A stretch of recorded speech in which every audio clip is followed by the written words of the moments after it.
إن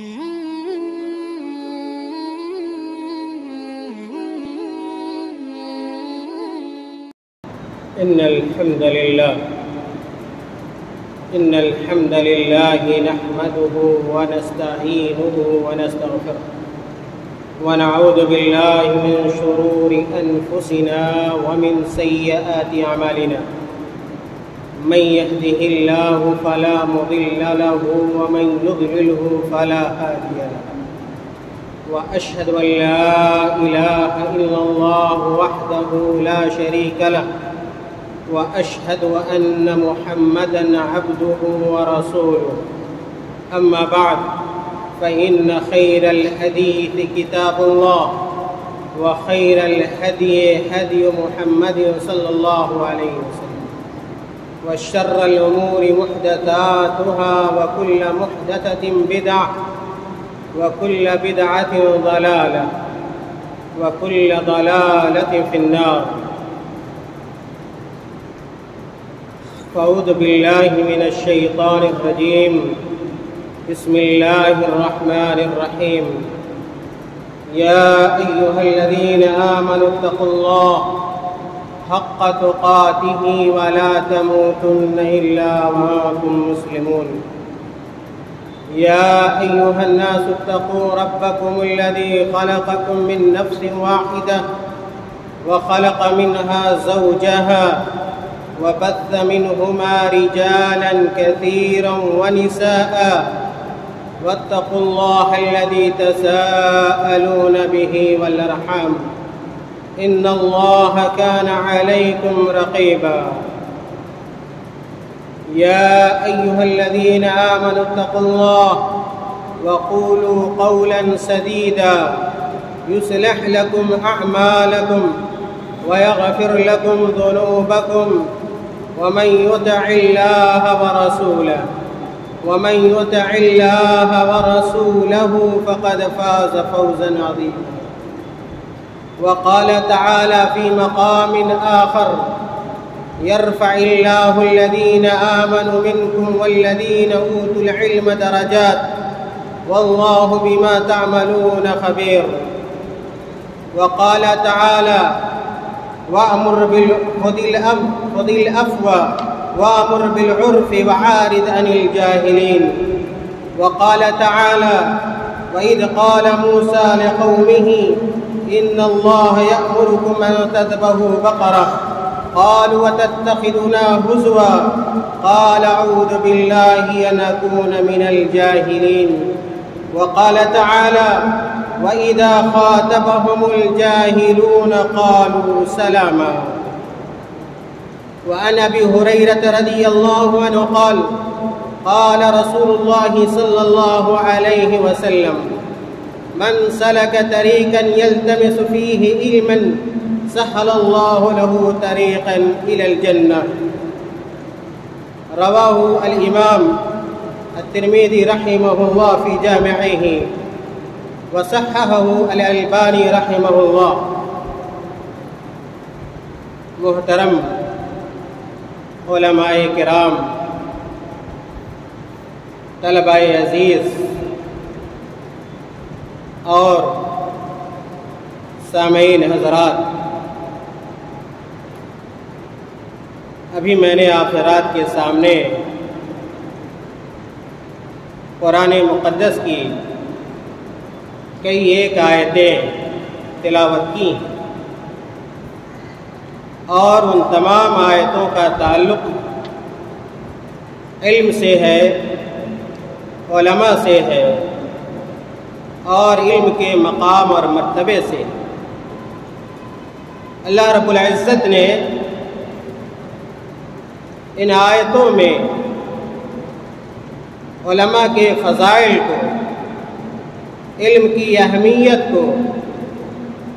بیان کیا ہے۔ ساتھ ہی ساتھ اللہ رب العالمین نے جہالت کی جو خطرناکی ہے اور جہالت کی جو مذمت ہے،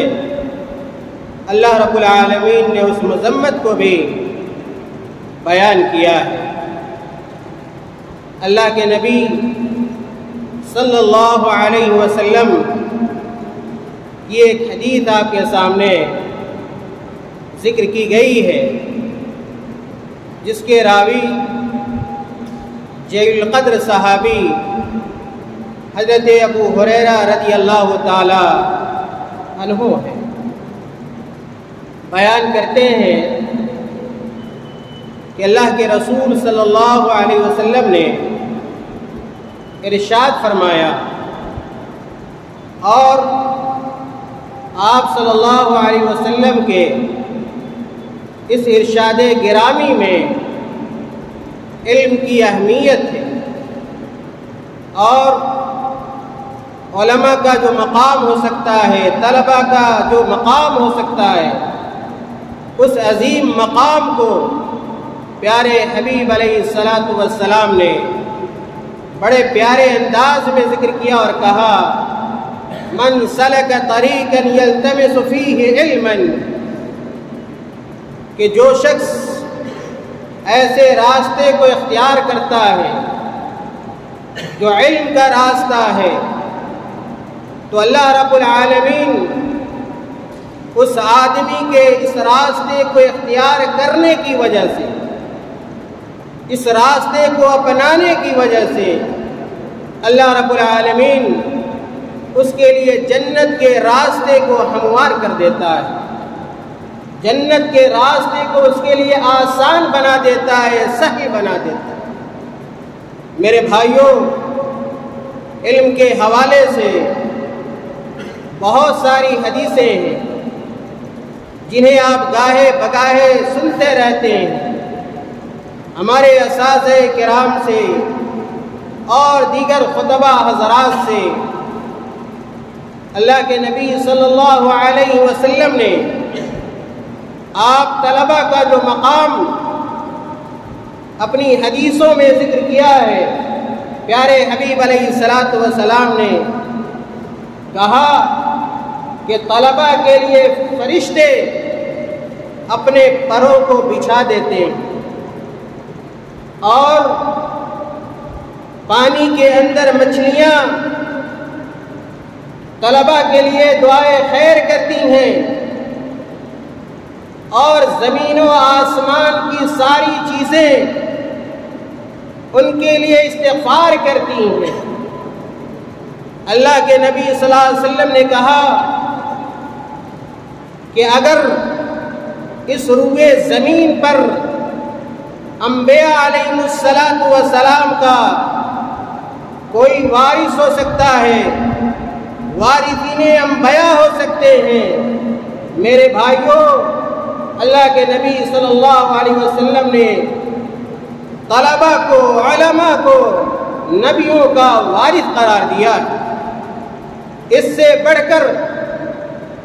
علم کا، علماء کا، طلباء کا، اہل علم کا کیا مقام و مرتبہ ہو سکتا ہے؟ چنانچہ ان تمام باتوں کو ہمیں اپنے ذہن میں رکھنا چاہیے، اور علم کو اس طریقے سے حاصل کرنا چاہیے جو حاصل کرنے کا طریقہ ہے۔ کبھی کبھار ایسا ہوتا ہے کہ ہم علم حاصل کرنے کا وہ خوبصورت طریقہ اختیار نہیں کرتے ہیں، بہترین طریقہ اختیار نہیں کرتے ہیں جن طریقوں کو ہمارے اسلاف نے اختیار کیا، چنانچہ ہماری محنتیں ضائع ہو جاتی ہیں۔ ہم سالہ سال محنت کرتے ہیں، جد و جہد کرتے ہیں، لیکن جو فائدہ حاصل ہونا چاہیے وہ فائدہ ہمارے سامنے رونما نہیں ہوتا۔ چنانچہ میرے بھائیوں، میں نے کوشش کی ہے آج کے خطبے میں حصول علم کے ان طریقوں کو بیان کیا جائے، آپ کے سامنے لایا جائے، اور مختصر طور پر ان طریقوں پہ روشنی ڈالی جائے جن کو اہل علم نے اپنی کتابوں کے اندر ذکر کیا ہے، اور جن راستوں کو اور طریقوں کو ہمارے اسلاف نے اختیار کیا، جس کی وجہ سے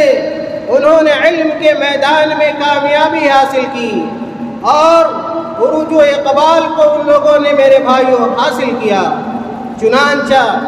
ایک طالب علم کے لیے ضروری ہے کہ جو چیزیں وہ پڑھتا ہے، اپنے اساتذہ سے سنتا ہے، کتابوں کے ذریعے حاصل کرتا ہے، ان چیزوں کو حفظ کرنے کی میرے بھائیوں کوشش کرے۔ حصول علم کا یہ سب سے پہلا طریقہ ہے کہ ایک طالب علم حفظ کرنے کی کوشش کرتا ہے، باتوں کو ازبر کرنے کی کوشش کرتا ہے۔ صرف وہ زبانی طور پر پڑھنے پر میرے بھائیو اکتفا نہیں کرتا ہے۔ امام ابن الجوزی رحمۃ اللہ علیہ معروف عالم دین ہیں۔ ابو الفرج عبد الرحمن ابن الجوزی رحمۃ اللہ علیہ، ان کی بے شمار کتابیں ہیں۔ اگر آپ لائبریری جائیں گے تو بے شمار معروف کتابیں ان کی نظر آئیں گی۔ آپ کو کہتے ہیں حفظ سے متعلق کہ اگر کسی کو یہ موقع ملتا ہے کہ وہ اپنے وقت کو کتاب کے مراجعے میں لگائے، اس کو حفظ کرنے میں لگائے، اس طالب علم کو ضرور ایسا کرنا چاہیے۔ اپنے لیے کچھ وقت متعین کرنا چاہیے، اپنے لیے کچھ وقتوں کو خاص کرنا چاہیے جن وقتوں میں وہ اپنی پڑھی گئی چیزوں کو اعادہ کر سکے، مراجعہ کر سکے اور ان چیزوں کو میرے بھائیوں یاد کر سکے۔ آپ دیکھیں ہمارے اسلاف کرام کس طرح چیزوں کو، علم کو، مواد علمیہ کو یاد کرنے کی کوشش کیا کرتے تھے۔ امام احمد بن حنبل رحمۃ اللہ علیہ کا نام آپ نے سنا ہوگا، امام اہل سنہ والجماعہ ہیں۔ ان کے تعلق سے لکھا ہے امام ذہبی رحمۃ اللہ علیہ نے کہ 10 لاکھ حدیثیں انہیں یاد تھیں، اور یوں ہی نہیں بلکہ انہوں نے محنت کی ہوگی، مشقت کی ہوگی، تکلیفوں کو برداشت کیا ہوگا، تب جا کر اس مقدار میں انہیں میرے بھائیوں حدیثیں یاد تھیں۔ اسی طرح اگر آپ امام بخاری رحمۃ اللہ علیہ، محمد بن اسماعیل البخاری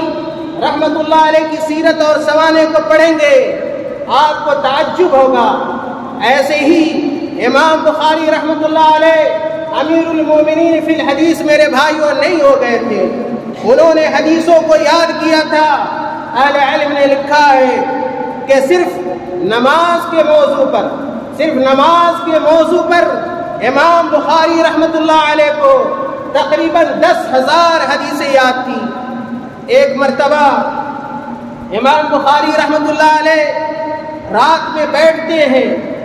اور جن حدیثوں کو انہوں نے اپنی کتابوں کے اندر ذکر کیا ہے ان کو شمار کرنے کی کوشش کرتے ہیں، تو میرے بھائیوں پتہ چلتا ہے کہ امام بخاری رحمۃ اللہ علیہ نے جن حدیثوں کو اپنی کتابوں میں ذکر کیا ہے ان حدیثوں کی تعداد میرے بھائیوں 2 لاکھ کے قریب۔ امام ابو داؤد رحمۃ اللہ علیہ، سنن ابو داؤد کو پڑھنے والے ہمارے طلبہ اس بات سے باخبر ہے، آگاہ ہے کہ امام ابو داؤد رحمۃ اللہ علیہ بڑی زبردست قوت حافظہ کے مالک تھے، اور لکھا ہے خود امام ابو داؤد رحمۃ اللہ علیہ نے کہ جب انہوں نے اپنی سنن کو جمع کرنے کا ارادہ کیا تو انہوں نے 5 لاکھ حدیثوں کا جائزہ لیا۔ 5 لاکھ حدیثیں اللہ کے رسول صلی اللہ علیہ وسلم کی انہیں یاد تھیں، اور ان 5 لاکھ حدیثوں میں سے چھان بین کرنے کے بعد، غور و فکر کرنے کے بعد امام ابو داؤد رحمۃ اللہ علیہ نے سنن کو ترتیب دیا اور سنن کو میرے بھائیوں لکھا۔ اسی طرح امام ابن تیمیہ رحمۃ اللہ علیہ کی سوانح پڑھ جائیے، ان کی سیرت پڑھ جائیے، اور جب آپ پڑھیں گے تو معلوم ہوگا کہ امام ابن تیمیہ رحمۃ اللہ علیہ کس قدر علم و فن کے مالک تھے، کس قدر علوم و فنون سے اللہ رب العالمین نے انہیں مالا مال کیا تھا۔ شاید ہی کوئی حدیث ہو جو ان کے سامنے ذکر کی جاتی ہو اور ان کے تعلق سے میرے بھائی لا علمی کا اظہار کرتے ہوں۔ لوگ لکھتے ہیں، ان کی زندگی لکھنے والے لکھتے ہیں کہ کسی باب کے اندر داخل ہوتے تھے، علم کے باب میں، اس باب کے اندر، اس موضوع کے اندر داخل ہو رہے ہیں اور کہاں جا کر نکل جا رہے ہیں میرے بھائیوں کوئی خبر نہیں ہوتی تھی۔ اس قدر ان کا علم میرے بھائیوں وسیع تھا۔ چنانچہ ان علماء کرام کی زندگی پڑھنے سے ہمیں یہ بات سمجھ میں آتی ہے کہ ان لوگوں نے پڑھنے کے ساتھ ساتھ ان چیزوں کے حفظ کرنے کا التزام کیا ہے۔ اسی لیے ایک شاعر کہتا ہے علیک بالحفظ دون الجمع فی کتب فإن للکتب آفات تفرقها فالماء يغرقها والنار مهرقها والفار يخرقها واللص يسرقها۔ شاعر کہتا ہے کہ اے لوگوں حفظ کرنے کی کوشش کرو، یاد کرنے کی کوشش کرو، زبانی باتوں کو ازبر کرو، اس لیے کہ کبھی ایسے واقعات بھی آتے ہیں کہ کتابیں ضائع ہو جاتی ہیں، کتابیں برباد ہو جاتی ہیں اور کتابیں منتشر ہو جاتی ہیں۔ کبھی سیلاب آتا ہے، کتابیں ڈوب جاتی ہیں، کبھی آگ لگتی ہے، کتابیں جل جاتی ہیں، کبھی کوئی چوہا آتا ہے آپ کی کتابوں کو برباد کر دیتا ہے، کبھی کوئی چور آتا ہے آپ کی کتابوں کو لے کر چلا جاتا ہے۔ اس لیے اس بات کا التزام ہونا چاہیے علماء کرام کی زندگی کے اندر اور طلباء کی زندگی کے اندر وہ علم کو حفظ کرنے کا التزام کرے، کوشش کرے۔ اور بہت ساری چیزیں ہیں جن کو آپ حفظ کر سکتے ہیں، اور یاد رکھیے حفظ کرنے والی چیزوں میں اور حفظ کی جانے والی کتابوں میں سب سے اہم ترین کتاب میرے بھائیوں اللہ رب العالمین کی کتاب قرآن مجید ہے۔ اس کتاب سے طالب علم کو اپنے حفظ کا آغاز اور اپنے حفظ کی شروعات میرے بھائیوں کرنی چاہیے۔ اور حفظ کیے جانے والی کتابوں میں دوسری طرح کی کتاب میرے بھائیوں اللہ کے نبی صلی اللہ علیہ وسلم کی حدیثیں ہیں۔ جیسا کہ آپ نے دیکھا کہ محدثین کو کثیر تعداد میں حدیثیں یاد ہوتی تھی۔ افسوس کا مقام ہے کہ آج ہمارے طلباء مدارس کے اندر سے، جامعات کے اندر سے، مساجد کے اندر سے سند فراغت حاصل کر لیتے ہیں، عالمیت کا شہادہ مل جاتا ہے، فضیلت کا شہادہ مل جاتا ہے، لیکن 100 حدیثیں بھی میرے بھائیوں انہیں یاد نہیں ہوتی ہیں۔ لوگ کہتے ہیں یہ پرانے زمانے کی بات ہے، یہ امام بخاری رحمۃ اللہ علیہ کے زمانے کی بات ہے، امام مسلم رحمۃ اللہ علیہ کے زمانے کی باتیں ہیں۔ ان لوگوں کا قوت حافظہ بڑا مضبوط ہوتا تھا، چنانچہ وہ حدیثوں کو اور باتوں کو ازبر کر لیتے تھے۔ میرے بھائیو ایسا نہیں ہے، اس زمانے میں بھی لوگ یاد کیا کرتے تھے، اور اگر آج آپ بھی کوشش کرتے ہیں، جد و جہد کرتے ہیں، اللہ تعالیٰ سے دعائیں کرتے ہیں، آپ کی نیتوں کے اندر خلوص پایا جاتا ہے، یاد رکھیے اللہ تعالیٰ آپ کو محروم نہیں کرے گا، آپ کی محنتوں کو ضائع اور برباد نہیں کرے گا۔ آج بھی بے شمار ایسے واقعات ملتے ہیں کہ جن طلباء نے بھی کوشش کی ہے ان لوگوں کو اللہ رب العالمین نے محروم نہیں رکھا ہے۔ اور اس زمانے میں بھی ایسے طلباء پائے جاتے ہیں جن کو کتب ستہ یاد ہے، کتب 9 یاد ہے، صحیح بخاری یاد ہے، صحیح مسلم یاد ہے۔ میرے بھائیوں چنانچہ ان دونوں طرح کی کتابوں کو یاد کرنے کی ہمیں کوشش کرنی چاہیے۔ اسی طرح ہمیں ان کتابوں کو بھی یاد کرنا چاہیے جو فنون کے قواعد سے متعلق ہے اور علوم کے قواعد سے متعلق ہے۔ اسی طرح ان متون کو مختصر متون کو یاد کرنا چاہیے، مطول سے پہلے، جس کا تعلق کسی نہ کسی شرعی علم سے ہے یا شرعی فن سے ہے۔ اسی طرح میرے بھائیوں امام بخاری رحمت اللہ علیہ سے ایک مرتبہ سوال کیا گیا، دریافت کیا گیا، پوچھا گیا ان سے کہ ما دواء الحفظ، کہ امام بخاری رحمت اللہ علیہ آپ یہ بتلائیں کہ حفظ کی دوا کیا ہے، کہ اگر ہم حفظ کریں ہمارا حفظ باقی رہ جائے، ہم نسیان کے شکار نہ ہو، بھولے نہ ہم۔ امام بخاری رحمت اللہ علیہ میرے بھائیوں یاد رکھنا، امام بخاری رحمت اللہ علیہ نے کہا تھا اس سائل کا جواب دیتے ہوئے کہ ادمان النظری فی الکتاب،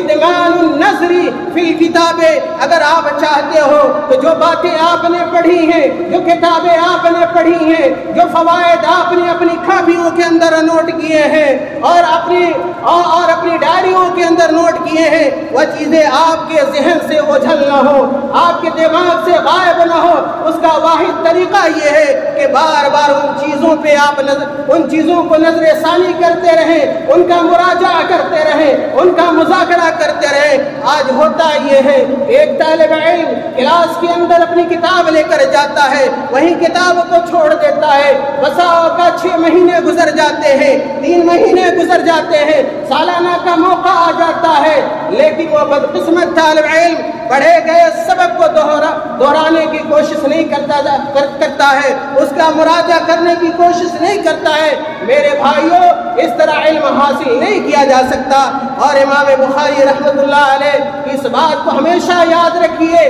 کہ اگر آپ چاہتے ہیں کہ باتیں آپ کے ذہن میں رہیں تو اس کے لیے مراجعہ ضروری ہے۔ اسی طرح میرے بھائیوں، حصول علم کا دوسرا کارگر طریقہ یہ ہے کہ کلاسوں کے اندر حاضر ہوا جائے، اور اہل علم نے لکھا ہے کہ علم کا صحیح طریقہ یہ ہے کہ علماء سے علم حاصل کیا جائے، مشائخ سے علم حاصل کیا جائے۔ ڈائریکٹ کوئی کتاب سے میرے بھائیوں صحیح طور پر علم حاصل نہیں ہو سکتا۔ بعض اہل علم نے کہا ہے من دخل فی العلم وحدہ خرج منہ وحدہ،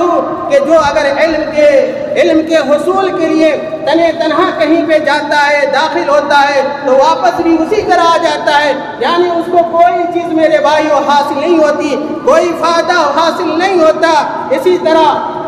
کہنے والے نے کہا ہے وَمَنْ كَانَ شَيْخُهُ كِتَابُهُ، کہ جس نے اپنے استاد کو یا کتاب کو اپنا استاد بنا لیا، صرف کتاب کو اپنا استاد بنا لیا، تو اس کی غلطیاں بے شمار ہوتی ہیں، اس سے جو صحیح چیزیں جو ہوتی بہت کم ملتی ہیں، اور خطائیں میرے بھائیوں بے شمار ہوتی ہیں۔ اسی لیے امام شاطبی رحمۃ اللہ علیہ نے کہا اپنے قول کے اندر کہ من انفع طرق العلم الموصلۃ للغایہ، کہ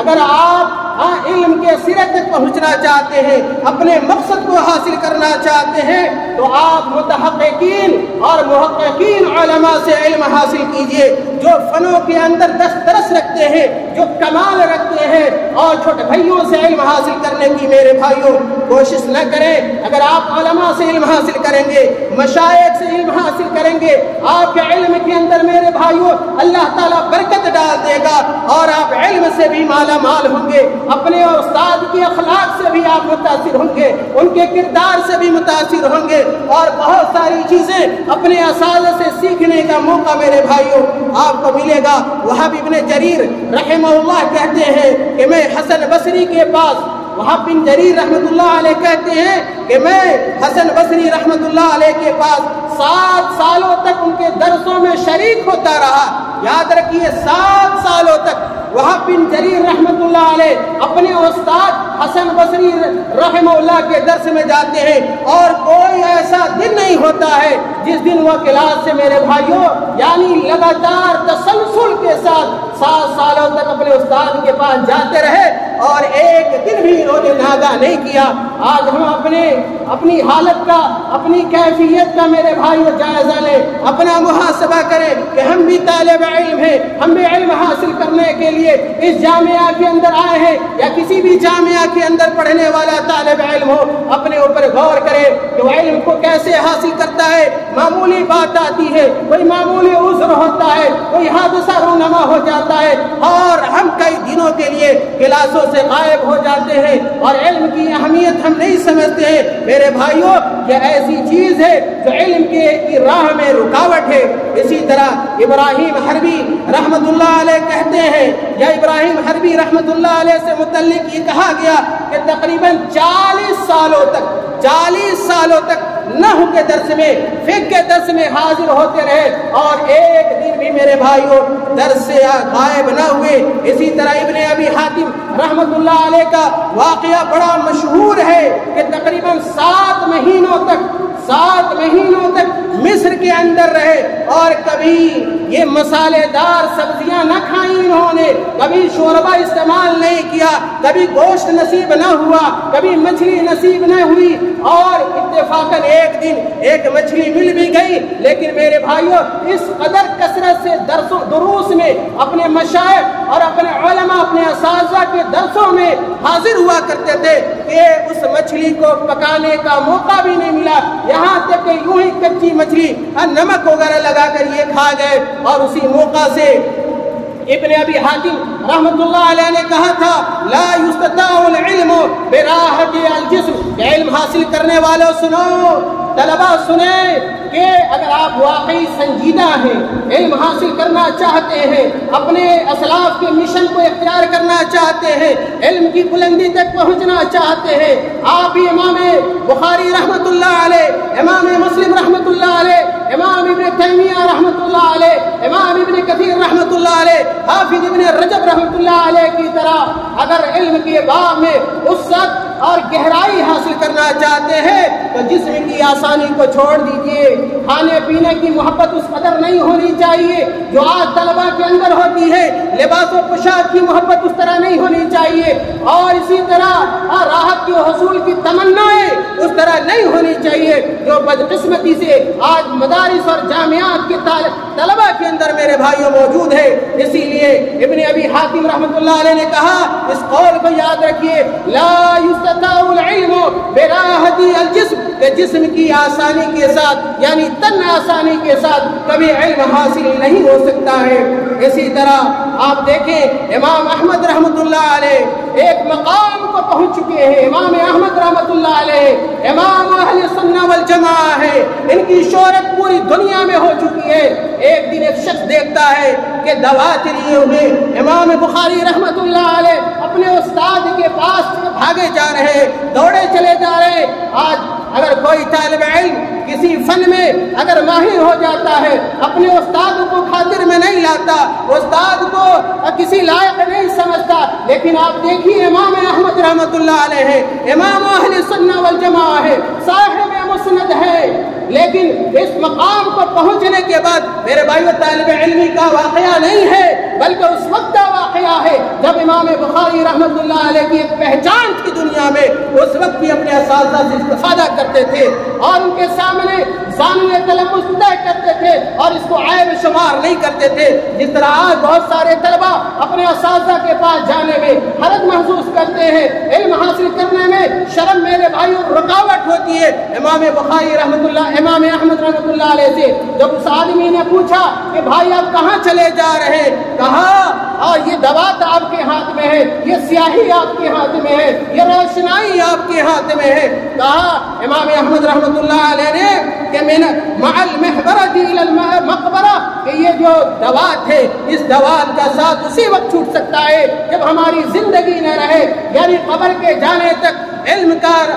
کا رشتہ استوار رہے گا۔ اسی طرح یاد رکھیے میرے بھائیوں، اگر آپ کلاسوں میں جاتے ہیں، اپنے اساتذہ سے علم حاصل کرنے جاتے ہیں تو آپ تاخیر نہ کریں، اس لیے کہ ہمارے اسلاف حصول علم کے لیے تاخیر نہیں کرتے تھے، بلکہ جو علم کا حلقہ ہے یا ایک جو ہماری کلاسیں لگتی ہیں، ایک طالب علم صبح سویرے اپنی کلاسوں کے اندر جاتا ہے اور جب وہ پورے طور پہ مطمئن ہوتا ہے، اس کا دل مطمئن ہوتا ہے، اس کا دماغ مطمئن ہوتا ہے تو باتیں زیادہ سمجھ میں آتی ہیں۔ اور اسی طرح آج دیکھنے میں آتا ہے کہ گھنٹی لگ جاتی ہے، وارننگ گھنٹی لگ جاتی ہے، طلباء سوئے رہتے ہیں، بہت سارے طلباء، اور اخیر وقت میں جاتے ہیں، بھاگتے ہوئے جاتے ہیں، دوڑتے ہوئے جاتے ہیں، تھکان ان کے اوپر محسوس کیا جا سکتا ہے۔ میرے بھائیوں، ایک اچھے طالب علم کی یہ پہچان نہیں ہے، بلکہ صبح سویرے بیدار ہوتا ہے، فجر کی آذان کے ساتھ اس کی نیند کھل جاتی ہے، قرآن کریم کی تلاوت کرتا ہے، اپنے درس کا مراجعہ کرتا ہے اور قبل از وقت کلاس میں پہنچنے کی کوشش کرتا ہے۔ ایک قول بیان کر کے میں اپنی بات ختم کروں گا، ورنہ یہ ایک ایسا سلسلہ ہے کئی ہفتے اگر چلایا جائے میرے بھائی یہ سلسلہ ختم ہونے والا نہیں ہے۔ امام شعبی رحمۃ اللہ علیہ، عامر بن شراحیل جو مشہور تابعی ہیں رحمہ اللہ، ان سے پوچھا گیا، امام شعبی رحمۃ اللہ علیہ سے پوچھا گیا کہ آپ یہ بتائیں کہ آپ نے علم کی جو وسعت ہے وہ کہاں سے پیدا کی ہے، اتنا علم آپ کو کیسے حاصل ہوا ہے، من این لک ھذا العلم، شعبی رحمۃ اللہ علیہ آپ یہ بتلائیے کہ اس قدر آپ نے علم کیسے جمع کر لیا، آپ نے علم کیسے حاصل کر لیا۔ سنیے امام شعبی رحمۃ اللہ علیہ کے جواب کو، اور کہا انہوں نے بنفی الاعتماد اے سوال کرنے والے سنو، ہم نے لوگوں پر اعتماد کرنا چھوڑ دیا ہے، لوگوں پر تکیہ کرنا، بھروسہ کرنا چھوڑ دیا ہے۔ آج طلبہ کو کلاسوں کے اندر کہا جاتا ہے کہ جناب والا معلومات کو نوٹ کیجئے، معلومات کو لکھیے، قید تحریر میں لے آئیے، اپنے سامنے کاپی رکھیے، قلم رکھیے۔ بعض طلبہ دوسرے بھائیوں پر، دوسرے طلبہ پر اعتماد کر لیتے ہیں، بھروسہ کر لیتے ہیں۔ امام شافعی رحمۃ اللہ علیہ کہتے ہیں کہ میں نے دوسرے لوگوں پر اعتماد کرنا چھوڑ دیا، والسیر فی البلاد، اور میں نے حصول علم کے لیے بڑی مسافتیں طے کی ہیں، بہت سارے شہروں کا میں نے چکر لگایا ہے، بہت سارے مشائخ کے پاس گئے، بہت سارے علماء کے پاس گئے، جس کی وجہ سے یہ علم حاصل ہوا ہے۔ اور تیسری بات انہوں نے کہا وَصَبْرٍ كَصَبْرِ الْحِمَارِ، کہ میں نے حصول علم کی راہ میں صبر کیا ہے۔ مشقتیں آئیں گی، پریشانیاں آئیں گی، دقتیں آئیں گی، آفات ہوں گے، بلائیں آئیں گی، لیکن ایک طالب علم کو گھبرانا نہیں ہے، کمر کس کے رہنا ہے، صبر کا دامن کبھی لبریز نہیں ہونے دینا ہے، اس کو چھوڑنا نہیں ہے۔ اور آخری بات جو موضع شاہد ہے، امام شافعی رحمۃ اللہ علیہ نے کہا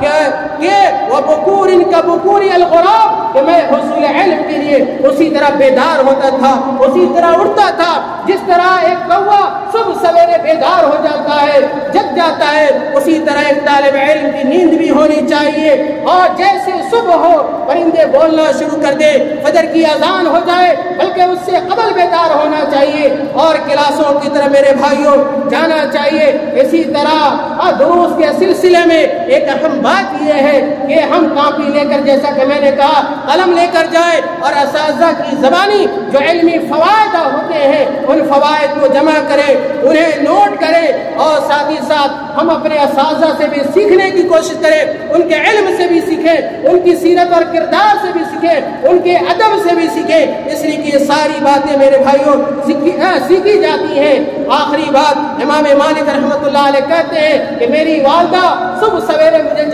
جگا دیتی تھی، تیار کر دیتی تھی، اور میری والدہ کہتی تھی، امام مالک رحمۃ اللہ علیہ کہتے ہیں کہ میری والدہ مجھے کہتی تھی، حالانکہ میں پڑھنے کی عمر میری نہیں ہوئی تھی، اس کے باوجود میری والدہ کہتی تھی کہ جاؤ آپ ربیعۃ الرائے کے پاس چلے جاؤ، جو مدینے کے بہت بڑے فقیہ تھے، بہت بڑے فقیہ اور عالم دین تھے، آپ ان کے پاس جاؤ، اگرچہ تم علم حاصل نہ کرنا مگر تم ان سے ادب سیکھ لینا، تم ان سے توقیر سیکھ لینا، اس لیے کہ ادب بھی بہت بڑی چیز ہوتی ہے میرے بھائیوں۔ اسی طرح تیسرا طریقہ علم کے مذاکرے کا ہے، کتابوں کے پڑھنے کا ہے، بحث و تحقیق کا ہے۔ انشاءاللہ اگر موقع ملا تو آئندہ یہ باتیں آپ کے سامنے رکھنے کی کوشش کی جائے گی، اس لیے کہ نہایت اہم باتیں ہیں، اس لیے کہ ضروری ہے کہ ہم علم سیکھنے کا اور علم حاصل کرنے کا وہ طریقہ جانیں جن طریقوں کے ذریعے صحیح معنوں میں علم حاصل کیا جا سکتا ہے۔ ادھر ادھر چکر لگانا، اپنے وقت کو ضائع کرنا، برباد کرنا، کبھی یہاں چلا جانا، کبھی وہاں چلا جانا، میرے بھائی علم حاصل کرنے کا یہ صحیح طریقہ نہیں ہے۔ اللہ تعالیٰ سے دعا کریں، اللہ تعالیٰ ہمیں اور آپ کو نیک اعمال کی توفیق عطا فرما دے، اللہ تعالیٰ علم کی دولت سے اللہ تعالیٰ ہمیں مالا مال کر دے، اللہ تعالیٰ ہم تمام لوگوں کی کوششوں کو، محنتوں کو اللہ تعالیٰ شرف قبولیت عطا فرما دے، اللہ تعالیٰ ہماری نیتوں کے اندر اخلاص پیدا کر دے، اور اللہ تعالیٰ اپنی توفیق ہمارے شامل حال کر دے۔ آمین وآخر دعوانا الحمد للہ رب العالمین۔ ان الحمد للہ نحمده ونستعینه ونستغفره ونعوذ بالله من شرور انفسنا ومن سيئات اعمالنا، من يهده الله فلا مضل له ومن يضلل فلا هادي له، واشهد ان لا اله الا الله وحده لا شريك له، واشهد ان محمدا عبده ورسوله۔ اللهم صل على محمد وعلى آل محمد كما صليت على إبراهيم وعلى آل إبراهيم إنك حميد مجيد۔ اللهم بارك على محمد وعلى آل محمد كما باركت على إبراهيم وعلى آل إبراهيم إنك حميد مجيد۔ إن الله يأمر بالعدل والإحسان وإيتاء ذي القربى وينهى عن الفحشاء والمنكر والبغي يعظكم لعلكم تذكرون۔ اذكروا الله يذكركم وادعوه يستجب لكم ولذكر الله أعلى وأولى وأكبر۔